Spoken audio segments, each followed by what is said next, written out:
You're sitting right there. Same table, same couch, same person. And somehow, it feels like the room has gone cold, even though she's still only 3 feet away from you. You ask a simple question. She answers without looking at you. You try again. This time, her voice has that flat edge to it. Not loud, not dramatic, just empty enough to make your chest tighten.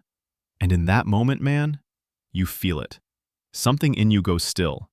Because the argument isn't really about what she said. It's about what her words suddenly make you realize.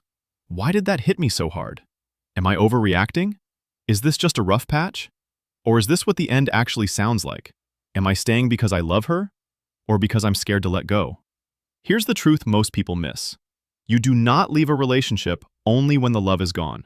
Sometimes you leave when the respect is gone, when safety is gone, when the words coming out of someone's mouth tell you that whatever is happening beneath the surface is no longer repair, no longer conflict, no longer two imperfect people trying and failing and trying again. It's something darker, something more final. And listen, you are not weak for needing clarity. You are not failing at love because certain words break something in you. A lot of people stay far too long, not because they're devoted, but because they keep mistaking pain for potential. By the end of this video, you're going to know the difference between a hurtful sentence that needs repair and a sentence that reveals a relationship you may actually need to walk away from. Let's get into it. Most couples believe the breaking point in a relationship is cheating or screaming or one huge explosive betrayal. But the real truth is that relationships usually die beneath the surface first, quietly, gradually, in the nervous system, in the repeated moments where one person stops feeling emotionally safe, emotionally seen, or emotionally protected by the other. Because here's what nobody explains. Your nervous system is reading a relationship before your mind can make sense of it. It registers contempt before logic does. It registers emotional danger before your pride lets you admit you're hurt. And when someone says certain things to you over and over, especially in moments where love should still be present, your body starts learning a painful lesson. I am not safe here anymore. Not physically unsafe necessarily, emotionally unsafe, relationally unsafe, spiritually drained. And that matters more than most people realize. Because when safety leaves a relationship, the love doesn't always disappear right away. It goes underground. It gets buried under walls, under cycles, under repair that never really repairs, under conversations that feel more like courtroom trials than connection. So this video is not about being dramatic, not about leaving after one bad night, not about expecting perfection. It's about recognizing the phrases that reveal something much bigger than frustration, phrases that often signal contempt, coercion, emotional abandonment, or a total refusal to hold the relationship with care. And once you understand that, you stop asking, how much more can I tolerate? And start asking the better question, what kind of love am I becoming by staying here? 1. I don't care how you feel. Let's start with the one that cuts cleanest, because it sounds simple, but it's never small. Most couples say hurtful things in the heat of conflict. That happens. But most people in relationships still want repair beneath the anger. They still want to matter to each other even while they're upset. So when a woman looks at you and says, I don't care how you feel, what makes that line so devastating is not just the cruelty of it. It's the withdrawal of basic human regard. And here's the deeper truth.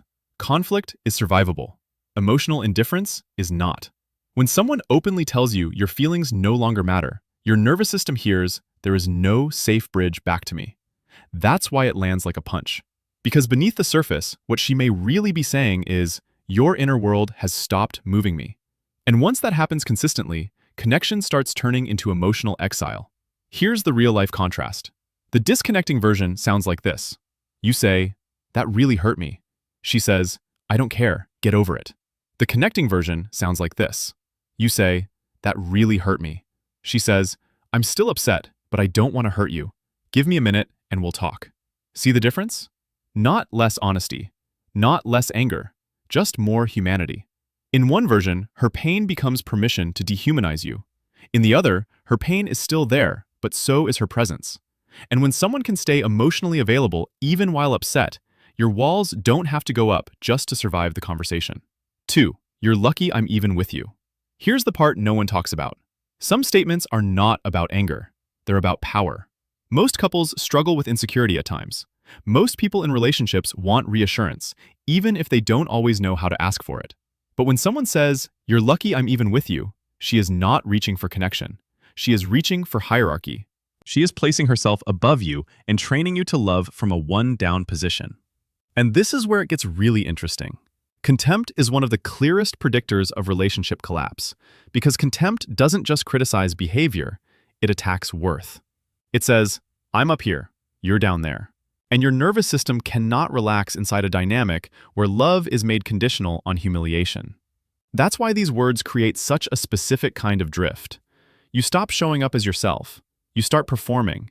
You become more careful, more apologetic, more eager to earn what should never have required groveling in the first place. And beneath the surface, something in you is quietly saying, if I have to shrink to keep this, what exactly am I keeping? Here's the contrast, the disconnecting version. She says, you should be grateful I chose you. You'd never do better than me. The connecting version. She says, I know we both bring different strengths, but I never want us talking down to each other. Bro, that second version is love with dignity. The first is love used like a leash.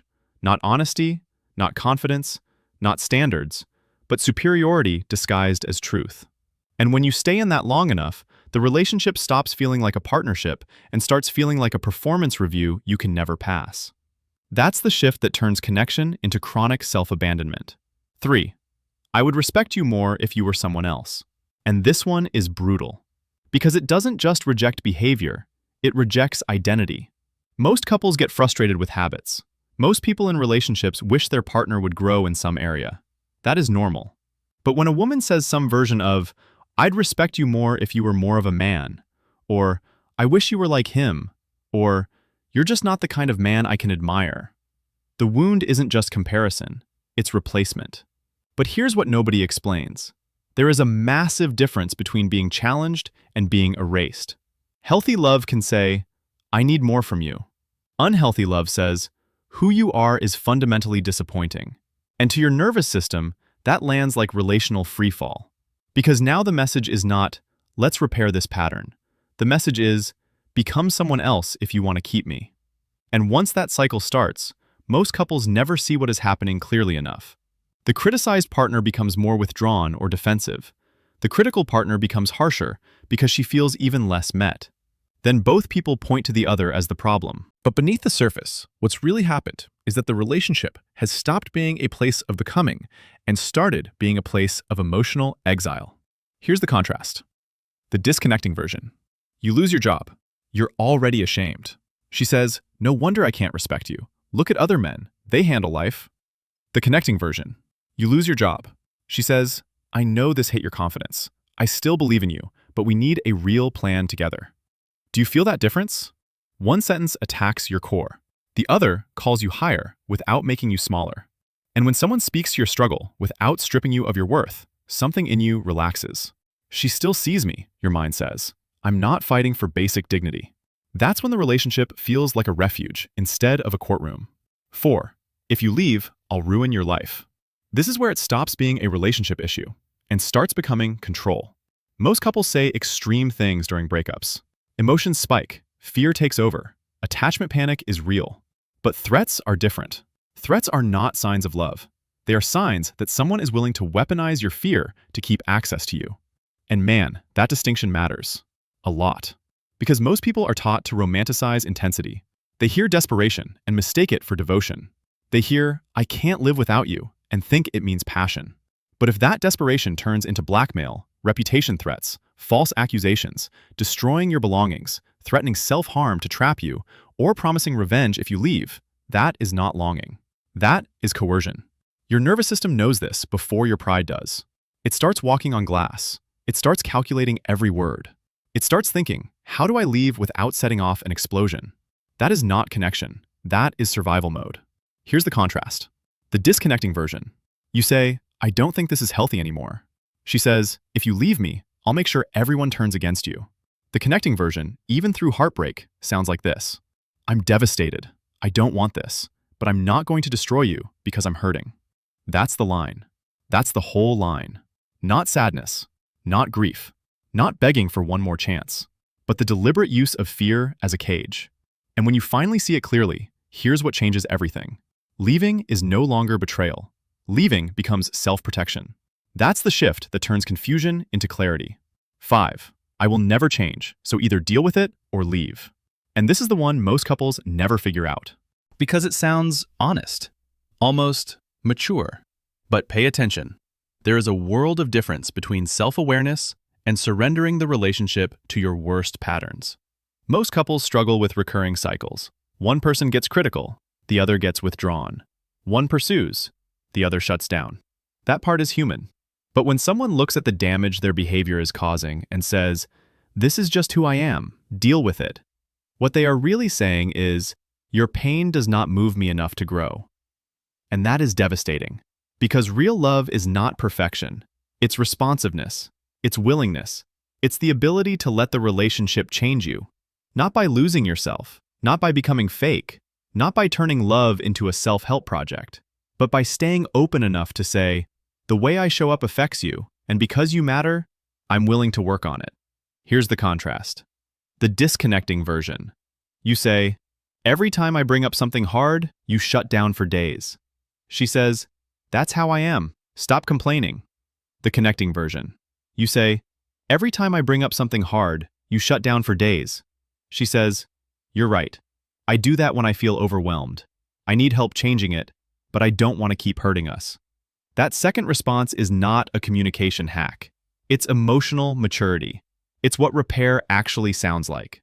Because the strongest relationships are not built by people who never wound each other. They're built by people who stay soft enough to be changed by what their behavior does to the person they love. And when that willingness is gone, the relationship starts hardening into scar tissue formed over 100 unrepaired moments. So let's bring this home. This video is not telling you to leave because a woman had one bad day, one defensive moment, or one messy argument. That's not real life. Real life is complicated. Real life is emotional. Real life is two nervous systems colliding while both people are carrying history, fear, longing, and unspoken pain. But there are some statements that tell you something bigger, something final, something real. They tell you whether conflict is still happening inside connection, or whether connection itself has already been abandoned. They tell you whether there is still humility, repair, and presence in the room, or whether the relationship has drifted into contempt, coercion, and emotional refusal. And once you can hear that clearly, you stop confusing endurance with strength. Because this isn't a checklist. It's an invitation to see yourself more clearly, to stop begging to be loved in ways that keep teaching you to betray yourself. When you internalize this, you become someone who does not just chase chemistry. You choose safety. You choose mutual respect. You choose relationships where hard conversations still leave both people feeling human. And honestly, that changes everything about what kind of love you will accept from this point on. These aren't just signs to watch for. They're standards. They're boundaries. They're self-respect becoming visible. If this hit something real in you, let me know in the comments which point you've seen play out in your own life. And if you want more videos about connection, attachment, patterns, and what real emotionally available love actually looks like, subscribe and stick around.